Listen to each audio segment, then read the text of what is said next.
Pour des millions de Marocains, attendre la pluie n'est pas poétique. C'est une anxiété quotidienne. Le silence des nuages est assourdissant. Et la rareté de l'eau est désormais une crise nationale. La quantité d'eau renouvelable par habitant au Maroc est passée de plus de 2500 mètres cubes dans les années 1960 à moins de 650 aujourd'hui, bien en dessous du seuil international de stress hydrique. Ce n'est pas une sécheresse passagère, c'est une nouvelle réalité climatique.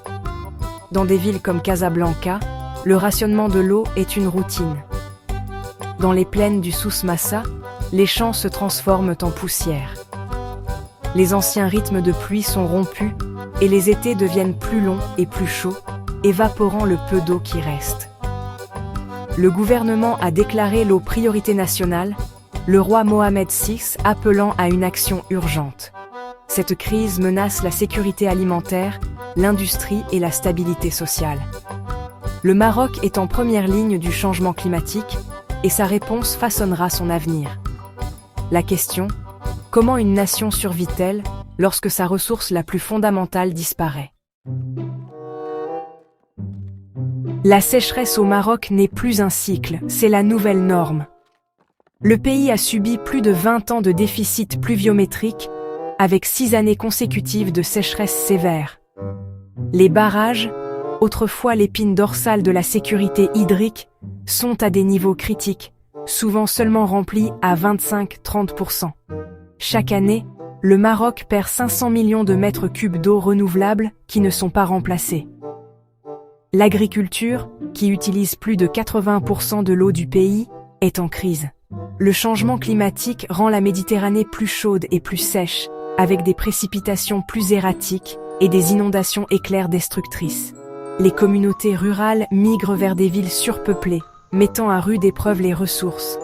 Les cultures clés, comme les céréales, sont volatiles, menaçant la souveraineté alimentaire. Des milliards sont dépensés pour des solutions temporaires, mais le problème est maintenant permanent. Les anciennes méthodes de gestion de l'eau sont obsolètes. Le Maroc doit s'adapter ou faire face à une instabilité sociale et économique croissante. La politique de construction de barrages du Maroc était autrefois visionnaire, créant plus de 150 grands barrages et transformant la nation. Ces barrages alimentaient les villes et irriguaient les champs. Mais leur succès dépendait de la pluie, une ressource désormais rare. Des années de sécheresse ont laissé de nombreux barrages vides, et des températures plus chaudes signifient que jusqu'à 20% de l'eau stockée s'évapore. L'envasement réduit encore leur capacité, les rendant moins efficaces même si les pluies reviennent. La stratégie des barrages était juste pour le siècle dernier, mais elle ne peut pas résoudre la crise actuelle. Le Maroc a besoin d'une nouvelle approche, une qui ne dépend pas des nuages. La réponse pourrait se trouver au-delà des montagnes, dans la mer. L'ère des barrages touche à sa fin. Une nouvelle stratégie de l'eau doit commencer. Le Maroc mise gros sur le dessalement, transformer l'eau de mer en eau douce. Le plan: construire des usines de dessalement massives le long des 3500 km de côte pour alimenter les villes et libérer l'eau des barrages pour l'agriculture. L'usine d'Agadir est déjà un leader régional, fournissant de l'eau à la fois pour la ville et les fermes.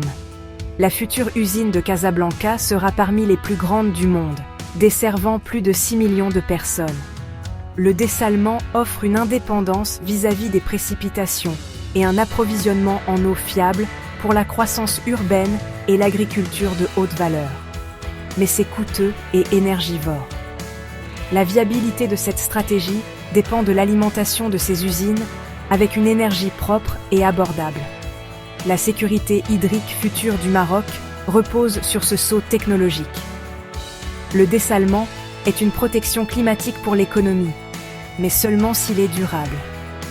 Le prochain défi: rendre le dessalement vert. L'avenir hydrique du Maroc est lié à sa révolution énergétique.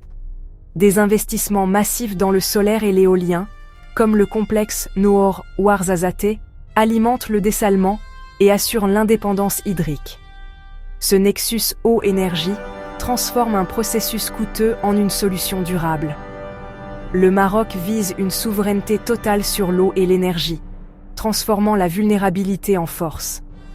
Alors que la rareté de l'eau s'aggrave en Afrique du Nord, le Maroc émerge comme un leader régional et un exportateur d'expertise.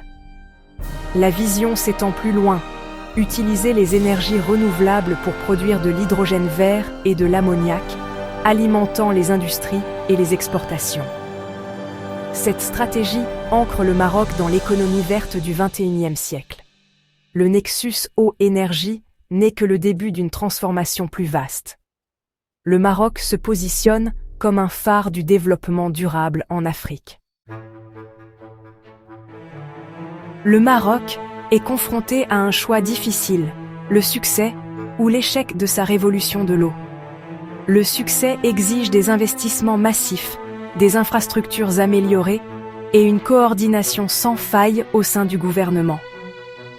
Mais la technologie seule ne suffit pas. Chaque Marocain doit adopter la conservation de l'eau, une irrigation efficace, des tarifs progressifs et le recyclage des eaux usées sont essentiels. Si ces mesures sont respectées, le Maroc peut assurer son avenir hydrique et sa stabilité. L'échec signifie des retards, une mauvaise gestion et une dépendance croissante vis-à-vis des barrages défaillants. Le résultat, des pénuries croissantes, des troubles sociaux et un déclin économique. Les enjeux sont importants. Le développement du Maroc dépend de la réussite de cette initiative. Le choix est fait maintenant, avec des conséquences pour les générations futures. L'avenir de la nation est en jeu. Le Maroc est engagé dans une course contre le changement climatique, misant sur le dessalement alimenté par les énergies renouvelables.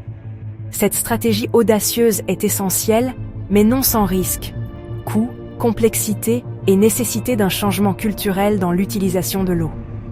Le succès dépend d'infrastructures opportunes, de réseaux efficaces et d'un engagement national en faveur de la conservation. Le dessalement seul ne suffit pas. Il doit faire partie d'une vision plus large et intégrée. Combiné aux énergies renouvelables, à l'efficacité et à une agriculture économe en eau, il devient une solution durable. Le défi du Maroc est de réinventer sa relation avec l'eau et la nature. Le chemin sera difficile, mais l'alternative est impensable. La prospérité future de la nation dépend de l'ingéniosité, de la discipline et de la promesse du soleil, du vent et de la mer. Le Maroc s'efforce d'étancher sa soif, non en attendant la pluie, mais en construisant un nouveau modèle de survie. Le monde observe pour voir s'il réussit.